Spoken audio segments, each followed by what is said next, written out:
ഹരേ കൃഷ്ണ. ഓം നമോ ഭഗവതേ വാസുദേവായ.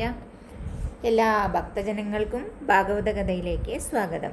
ഇന്ന് നമ്മൾ പറയാൻ പോകുന്നത് 4-ാമത്തെ സ്കന്ധത്തിലെ 51-ാമത്തെ കഥയായ ഇന്ദ്രവധം ഉപേക്ഷിക്കുക. ബ്രഹ്മാവർത്തം. സ്വയംഭൂ മനുവിൻ്റെ സ്ഥാനം. കിഴക്കോട്ടൊഴുകുന്ന സരസ്വതീ നദീതീരം. പുണ്യഭൂമി. അവിടെ വെച്ച് പൃഥു മഹാരാജാവ് 100 അശ്വമേധയാഗം നടത്തണമെന്ന് തീരുമാനിച്ച് ദീക്ഷയെടുത്തു. വാർത്ത ഇന്ദ്രൻ്റെ ചെവിയിലുമെത്തി. തൻ്റെ യജ്ഞം മഹോത്സവമാക്കി തീർക്കാൻ വേണ്ടിയുള്ള രാജാവിൻ്റെ ശ്രമം കണ്ടപ്പോൾ ദേവേന്ദ്രന് സഹിച്ചില്ല. 100 യാഗം തികഞ്ഞാൽ തൻ്റെ ഇന്ദ്രപ്പട്ടം നഷ്ടപ്പെടുമോ? ഇന്ദ്രൻ്റെ മനസ്സിൽ ഭയം വർദ്ധിച്ചു. 100 യാഗം ചെയ്തവനെ അംഗീകരിക്കുവാൻ ഇന്ദ്രൻ ഒരുക്കമല്ലായിരുന്നു. യജ്ഞം ആരംഭിച്ചു. സർവലോകങ്ങൾക്കും ഗുരുവും സർവശക്തനുമായ സാക്ഷാൽ ഭഗവാൻ ശ്രീഹരി യജ്ഞവേദിയിലേക്ക് എത്തിച്ചേർന്നു. ബ്രഹ്മാവും പരമശിവനും പാർഷദന്മാരും ഗന്ധർവന്മാരും മഹാമുനികളും മറ്റും അദ്ദേഹത്തെ അനുഗമിച്ചു. ദത്താത്രേയൻ, നാരദൻ, കപിലൻ, സനകാദികൾ, സുനന്ദൻ, ദൈത്യന്മാർ, ദാനവന്മാർ തുടങ്ങിയ ശ്രേഷ്ഠന്മാരും പരമഭക്തന്മാരും ഭഗവാനെ സ്തുതിച്ചുകൊണ്ട് പിന്തുടർന്നു.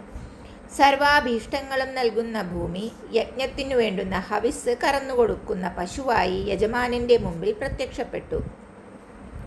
സർവലോകങ്ങളും ലോകപാലകന്മാരും കൊട്ടാരത്തിലേക്ക് കാഴ്ചവസ്തുക്കളുമായി പ്രവഹിക്കുവാൻ ആരംഭിച്ചു. അത്യുത്കൃഷ്ടമായ പൃഥുവിൻ്റെ കർമ്മപൃഷ്ടിയും ഐശ്വര്യവർദ്ധനവും കണ്ട് ഇന്ദ്രന്റെ മനസ്സിൽ അസൂയ മലയോളം മുഴുത്തു. സർവശക്തിയും സംഭരിച്ചുകൊണ്ട് ഇന്ദ്രൻ യാഗത്തിന് തടസ്സങ്ങൾ സൃഷ്ടിക്കുവാൻ ഒരുങ്ങി നിന്നു.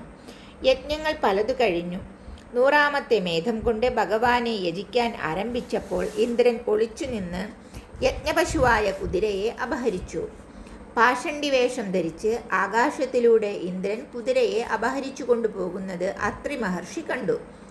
മഹർഷിയുടെ പ്രേരണയോടെ കുപിതനായി നിൽക്കുന്ന പൃഥുപുത്രൻ നിൽക്ക് നിൽക്ക് എന്ന് വിളിച്ചു പറഞ്ഞ് ചോരന്റെ പിന്നാലെ പാഞ്ഞു. കള്ളൻ, ജടാധാരിയും ഭസ്മം ധരിച്ചവനുമാകയാൽ ധർമ്മമൂർത്തിയാണെന്ന് ധരിച്ച് പൃഥുപുത്രൻ അവനു നേരെ അമ്പയച്ചില്ല. കാര്യം തിരിച്ചറിഞ്ഞ മഹർഷി രാജകുമാരനെ സത്യം ബോധ്യപ്പെടുത്തി വീണ്ടും ഇന്ദ്രവധത്തിന് പ്രേരിപ്പിച്ചു. അത്രി മഹർഷി പറഞ്ഞ പ്രകാരം ആകാശത്തിലൂടെ അതിവേഗം ഓടുന്ന ഇന്ദ്രനു നേരെ പൃഥുപുത്രൻ ജടായു രാവണനെ എന്ന പോലെ അതികോപത്തോടെ പിന്തുടർന്നു. ഇന്ദ്രൻ അശ്വവും മായാവേഷവും പരിത്യജിച്ച് ഓടിമറഞ്ഞു. വീരനായ രാജകുമാരൻ കുതിരയെ സ്വീകരിച്ച് പിതാവിൻ്റെ യജ്ഞഭൂമിയിലേക്ക് മടങ്ങി. അദ്ദേഹത്തിൻ്റെ ആ അത്ഭുതകരമായ പ്രവൃത്തികൾ കണ്ട് ഋഷിമാർ കുമാരന് വിജിതാശ്വൻ എന്ന് പേരിട്ടു. സമർത്ഥനായ ദേവേന്ദ്രൻ കൂരിരുട്ട് സൃഷ്ടിച്ച് മറഞ്ഞുനിന്ന് ദിവ്യമായ കയറുകൊണ്ട് യൂപത്തിൽ കെട്ടിയിട്ടിരുന്ന കുതിരയെ യൂപാഗ്രത്തിലൂടെ ഊരിയെടുത്ത് അപഹരിച്ച് അതിവേഗം യാത്ര തുടങ്ങി. യാത്രാവേളയിൽ അത്രിമുനി ഇന്ദ്രനെ കാട്ടിക്കൊടുത്തു. ഉടൻ അദ്ദേഹം ഇന്ദ്രനു നേരെ അസ്ത്രം തൊടുത്തു. ഇന്ദ്രൻ ഉടൻ തന്നെ അവിടെ നിന്ന് വേഷവും കുതിരയെയും വിട്ട് അപ്രത്യക്ഷനായി. കുമാരൻ കുതിരയെയും കൂട്ടി യജ്ഞഭൂമിയിൽ ചെന്നു. അശ്വത്തെ അപഹരിക്കാൻ ദേവാധിപതി സ്വീകരിച്ച പാഷണ്ഡി വേഷങ്ങൾ കണ്ട് അജ്ഞാനികൾ ധർമ്മമെന്ന് ധരിച്ചു. യജ്ഞം മുടക്കുവാൻ വേണ്ടി ഇന്ദ്രൻ പല മാർഗങ്ങളും സ്വീകരിച്ചു. പലതും ഉപേക്ഷിച്ചു. 2 മാർഗങ്ങളിലേക്കും ബുദ്ധി ഭ്രമിച്ചപ്പോൾ അവ ധർമ്മമാണെന്നും പ്രവർത്തിക്കുന്നവർ ധർമ്മിഷ്ഠരാണെന്നും ജനം തെറ്റിദ്ധരിച്ചു. എന്നാൽ ഇന്ദ്രൻ ചെയ്യുന്നത് സത്യവിരുദ്ധമാണെന്നും ദുഷ്പ്രവൃത്തിയാണെന്നും തിരിച്ചറിയുവാൻ പൃഥുവിന് ബുദ്ധിമുട്ടുണ്ടായില്ല. രാജാവ് കുപിതനായി വിറച്ചു. വില്ലെടുത്ത് ഇന്ദ്രനു നേരെ അമ്പു തൊടുത്തു. യജ്ഞം മുടങ്ങുമോ? ഇന്ദ്രന് ആപത്തു വരുമോ? യജ്ഞപുരോഹിതന്മാർ പരിഭ്രാന്തരായി അഗ്നികുണ്ഡത്തിൻ്റെ മുമ്പിൽ നിന്ന് എഴുന്നേറ്റു. പൃഥുരാജാവ് എവിടെ? അന്വേഷിച്ചു. ഭയപ്പാടോടെ രാജാവിൻ്റെ അടുത്തേക്ക് ഓടി. ഇന്ദ്രവധം ഉപേക്ഷിക്കൂ, രാജാവിനോട് അപേക്ഷിച്ചു. യജ്ഞഭൂമിയിൽ യജ്ഞാംഗമായ പശുഹത്യയല്ലാതെ മറ്റൊരു വധവും വിധിച്ചിട്ടില്ല. ഫലം പൂർണ്ണമാകണമെങ്കിൽ കോപം അടക്കി ഹിംസയിൽ നിന്ന് പിന്മാറുക. ശ്രേഷ്ഠന്മാരുടെ ഉപദേശം രാജാവ് ശ്രദ്ധിച്ചു കേട്ടെങ്കിലും മറുപടിയൊന്നും പറഞ്ഞില്ല. പുരോഹിതന്മാർ തുടർന്നു. യജ്ഞനാശകനും തടസ്സങ്ങൾ സൃഷ്ടിക്കുന്ന ശത്രുവുമായ ദേവേന്ദ്രനെ ദിവ്യ മഹാമന്ത്രത്താൽ ആവാഹിച്ചു വരുത്തണം. അഹങ്കാരിയായ അവനെ വെറുതെ വിട്ടുകൂടാ. വേണ്ടി വന്നാൽ ബലം പ്രയോഗിച്ച് പിടിച്ച് അഗ്നിയിലേക്ക് ഹോമിക്കണം. രോഷം കൊണ്ട് ജ്വലിക്കുന്ന ഹൃദിക്കുകൾ യജ്ഞകർത്താവിനോട് ആജ്ഞാപിച്ചു. ആചാര്യൻ ശ്രൂക്ക് കയ്യിലെടുത്തു.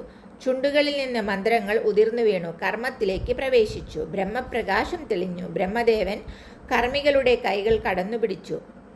ഹോമം നിർത്തു. ആഹ്വാനം ചെയ്തു. നിങ്ങൾ ഇന്ദ്രനെ വധിക്കാൻ ഒരുമ്പെടുന്നത് ശരിയല്ല. അദ്ദേഹം ഭഗവാന്റെ അവതാരമാകുന്നു.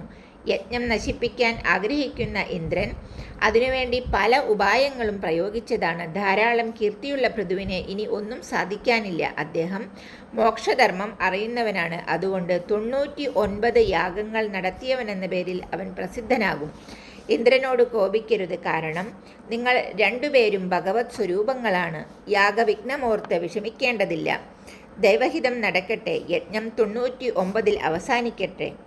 തുടർന്ന് 100ാമത്തെ നടത്തണമെന്ന വാശിയുണ്ടായാൽ ഇന്ദ്രൻ ഏർപ്പെടുന്ന പാഷണ്ഡി മാർഗങ്ങൾ ധർമ്മത്തിന് വലിയ അനർത്ഥങ്ങളുണ്ടാക്കും. അതുകൊണ്ട് അങ്ങ് ക്രൂരമായ പാഷണ്ഡി മാർഗം ധർമ്മമെന്ന് തെറ്റിദ്ധരിപ്പിക്കുന്ന ഇന്ദ്രൻ്റെ മായയെ നശിപ്പിക്കുക.